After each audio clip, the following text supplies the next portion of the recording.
সচিবালয়ের পোড়া ভবন থেকে মিলল মৃত কুকুর। দেশের প্রশাসনিক প্রাণকেন্দ্র সচিবালয়ে ভয়াবহ আগুনে পুড়ে যাওয়া ভবনের পরিদর্শন করেছে পুলিশ ফরেনসিক বিভাগ। আগুন লাগার 7 নম্বর ভবনের 8ম তলা থেকে পুড়ে যাওয়া মৃত একটি কুকুর পাওয়া গেছে।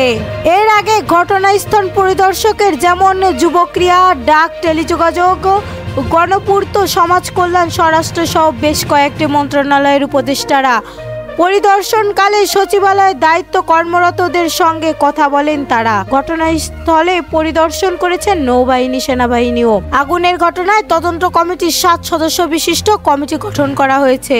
শেখ হাসিনা ও তার দোসরদের নথি চাওয়ার পর সচিবালয়ে আগুন। শেখ হাসিনা ও তার দোসরদের নথি চাওয়ার পর সচিবালয়ে ভয়াবহ আগুন লাগালো ও অনেক নথি পুড়ে যাওয়ায় দেশের মানুষকে ভাবিয়ে তুলছে বলে মন্তব্য করেছেন বিএনপি সিনিয়র যুগ্ম মহাসচিব রুহুল কবির রিজভী বলেন, চারিদিকে ভিন্ন ঘটনায় আমরা ভয়াতীত, ব্যক্তিগতভাবে নয়, রাষ্ট্রীয়ভাবে ভয়াতীত। আমরা এর আগেও দেখেছি যখন কোনো মন্ত্রী সচিবালয়ের বিরুদ্ধে জনগণের প্রতিবাদ আসে তখনই সচিবালয়ের ফাইল গায়েব হয়ে যায়, আগুন লেগে যায়। বিএনপির জ্যেষ্ঠ এই নেতা বলেন, গতকালই সংবাদপত্রে দেখেছি অন্তর্বর্তী সরকারের কয়েকটি গুরুত্বপূর্ণ নথি চেয়ে পাঠিয়েছেন।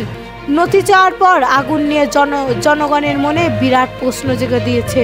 সচিবালয়ে কিভাবে আগুন লাগলো আজকে জানতে চাই ফারুক। সচিবালয়ে আগুন লাগার কারণ সম্পর্কে আজকের মধ্যেই স্বরাষ্ট্র উপদেষ্টার কাছে জানতে চেয়েছেন বিএনপি চেয়ারপারসন উপদেষ্টা জয়নুল আবেদিন ফারুক। তিনি বলেন, অফিস বন্ধ, অফিসের নিরাপত্তা কর্মীর দায়িত্ব থেকে তারাও কিভাবে আগুন লাগলো এটা আমি স্বরাষ্ট্র উপদেষ্টার কাছে আজকেই জানতে চাই। জয়নুল আবেদিন ফারুক বলেন, স্বরাষ্ট্র উপদেষ্টার কাছে আরো জানতে চাই ওবায়দুল কাদের কি করে বাংলাদেশ থেকে পালিয়ে ইন্ডিয়ায় গেল। এখনো শেখ হাসিনা ভারতে বসে বর্তমান সরকারের বিরুদ্ধে ভিন্ন ধরনের ষড়যন্ত্র করছে।